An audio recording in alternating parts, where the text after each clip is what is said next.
In my last video, I built my favorite bookcase and showed you how I customized it. And now, I'm going to show you how I created this beautiful setup by building complementary side display cases for my Hemnes bookcase. And what am I using to make this? Well, I'm going to be building a thin white Billy bookcase as my base. Yes, I know the Hemnes bookcase is a dark brown oak color, so I'll be painting the Billy bookcase. I'll explain more later. I'll also need some dark brown oak Oxford glass doors to match my Hemnes bookcase. Note, if you want to do something similar, make sure you get the right doors, because there are a few variants. And of course, I'll be using the Billy glass shelves, because they make the display case look fantastic. Though not needed, since these can cost more than the Billy bookcase itself. And lastly, I'm going to need some paint and primer. And don't worry, we'll go over lighting later in the video. These are just the materials to get the build started. And before I forget, this is part 2 of a 2-part series. And if you're interested in how I built the IKEA Hemnes bookcase and how I did the lighting, the link is in the video description. So let's jump into how I built this. Now, if you're planning to drive these boxes home, the boxes are 81 by 15.5 by 2.5 inches for the Billy bookcase and 83 by 16 by 1 inches for the Oxford door. Opening the boxes, this is what you get. A backboard, 2 side panels, a floor front panel, 3 frame shelves, and 4 shelves. But I'm not going to use the wood shelves. They'll make a great Christmas present because the glass shelves are going to replace them. Now, if you want to build what I'm building and don't plan on getting the glass shelves, keep them. Just don't paint them. But going back to the inventory of parts, I got my glass shelves, hardware, and the manual. And in case you're wondering what the 3 frame shelves are, they're the ones with the 4 centered holes on each side. Now, I'll let you in on that little secret. I painted the outside of the 2 side panels, meaning not the side with all the holes in it. I also painted 2 of the 3 frame shelves, but for these, I didn't paint the side with the lock holes. And I did paint one side of the floor front panel.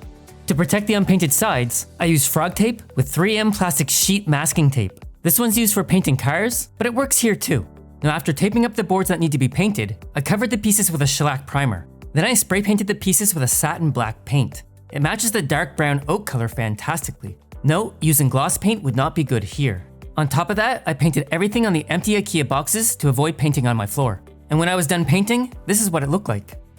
Okay, now let's get into building this. I took the 3 frame shelves in the floor front panel and I stuck 2 wooden dowel pins on the outside holes of each of these boards. Then taking 12 long screw connectors, I screwed in the screw connectors into the assigned holes of the side panels. Taking the long floorboard, I stuck it into the bottom of the side panel with the black side facing out.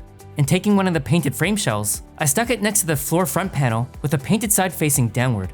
I stuck the unpainted frame shelf in the middle with the lock holes facing to the bottom where the other 2 boards are. From here, using the plastic center locks, I locked in the bottom frame shelf and the middle frame shelf into the side panel. Then I installed the top frame shelf, but this time with the painted side and the lock holes facing to the outside. From here, I just locked the top shelf in too. Then I took the other side panel, flipped it, and attached it to the one I've been working on. For step 7, I did flip the bookcase down on its front to install the remaining 6 locks on the other side, despite the manual telling me to do it up on its side. From here, at the center frame shelf, I drew lines on the side panel on each side of the center shelf. This will help me figure out where I'm nailing in the back panel. From here, I slide in the back panel in from the bottom. Then I draw a line across the back panel, connecting the 2 lines I marked earlier. I nailed 3 nails across the line. The instruction manual says it's 5, either way is fine. Now at this point, I lifted up the bookcase and took a look at how things were coming together. Step 12 has you bolting the bookcase into the wall. Yeah, you're definitely going to need to do this at some point, sooner the better.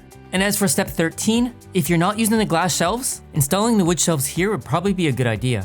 And I do want to call out, my paint job is not that great, as you can see here. But the door I'll be installing will be covering all this up.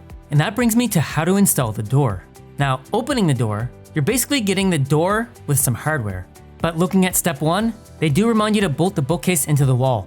They also give you extra hardware to do so. For step 2, I took these hinge braces and using the top 2 holes at the top 2 holes under the center board, and the bottom 2 holes, I screw the hinge braces using the B-holes. When done, it looks like this. Note, I want my second display case to open up from the opposite side, so when I'm building that one, I'll be screwing these in on the opposite side. Next, I set up the door by screwing the hinges in on the side that I screwed the hinge braces. First, I pop in the hinge to the appropriate cutout hole, then using the flathead screw, I screwed them in for all 3 hinges. Then I covered the open holes with the provided caps.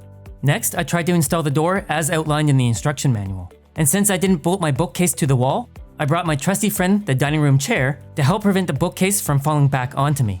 Installing the door can be done this way without bolting it into the wall, but it sucked, and it's not safe. So, later I took off the door, and I wanted to show you another way of doing it if you didn't bolt your bookcase into the wall yet.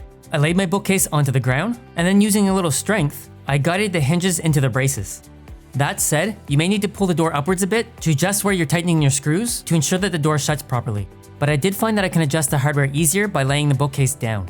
Once I'm satisfied with the door position and how it opens, I install the door handle by taking the long screw and screwing it into the pre-drill hole a bit until it breaks through the other side, before adding the door handle itself. Then I install the door bumpers in the 3 outlined areas, and at this point, I stood it up to inspect it. It looks pretty good. I love the dark exterior with the white interior, because the white interior is really going to help with the lighting. Again, I'm calling out, if it's not bolted to the wall, opening the door will cause the bookcase, now display case, to fall forward.